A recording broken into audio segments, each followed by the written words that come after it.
hang on.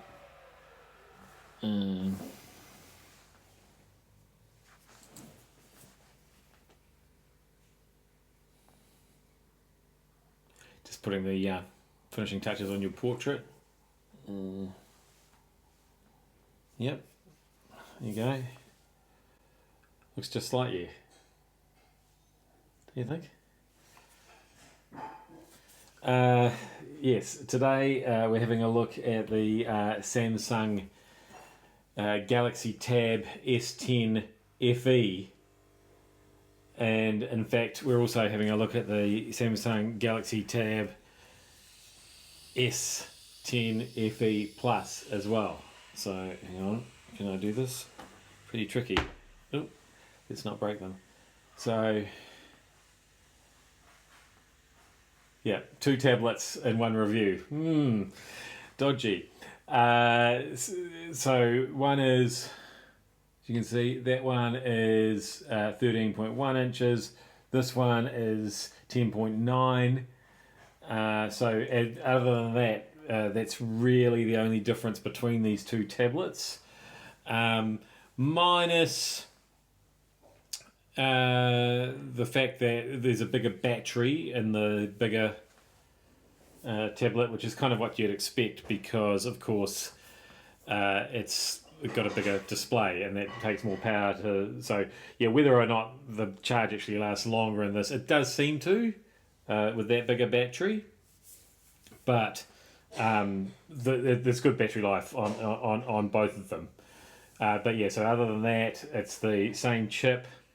It's an Exynos, sort of a mid-tier Exynos chip that came out late last year.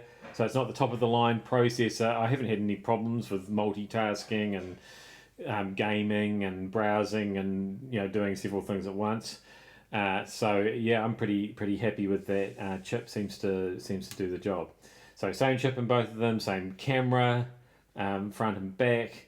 Yeah, everything's pretty much the same. It is literally just down to that display size. I'm not going to go through all the things you can do with a tablet, or all the things that you can do with a Samsung device with the AI. You would expect to be able to do things like the circle to search, like object eraser with photos, like all that stuff. Let's not get too bogged down in that stuff that we've talked before. If you want to find out about those sorts of things, the Gemini sort of Galaxy Intelligence AI crossover, it does get a little bit confusing. You can look back at some of my phone reviews of the other Galaxy devices from earlier on this year. But I did just want to show you some of the things that I've been really impressed with these devices. So the S Pen stylus, it's similar to the S Pens that you would have seen in some of the recent flagship phones, using on those as well. But using it on this tablet, it works really, really well. I did actually draw that. I thought that was quite a good drawing of a webcam, just saying. Yeah, so as you can see, you can draw thin lines as you would expect. You can sort of hold it to the side for shading. It reacts to all that stuff really well. Don't drop the tablet, Glenn. They didn't send me a case. So you can do dark shading, or you can just lightly shade. It responds really. Both the screen and the pen seem to work really well together to do all those effects. So as a creative tool for anything from sketching, colouring, right through to creating 3D renderings of things and moving all that sort of stuff around. Excellent tool for that. And both these tablets come with the S Pen in the box. So that's not an optional extra. That comes with the tablet. And right away, that makes it an exciting little bonus when you're dealing with these. Now, there's just a couple of other things that I quickly wanted to show you, and for more details on these tablets, please read the review that I've written here. So I just wanted to, if I can, do a little. Oh yes, here we go. Demonstration. Now this isn't going to work brilliantly, but I did just sort of wanted to show you how impressed I was with the sound from this device. So the screens are LCD screens. They're not the top of the line AMOLED screens that the flagship tablets have. And you do notice a little bit of difference in terms of brightness. The colours don't quite pop the same way. But in saying that, perfectly watchable, and there seems to be very little compromise in terms of sound, because one of the things that impressed me, and I'm just going to play this when I was watching Andor the other day.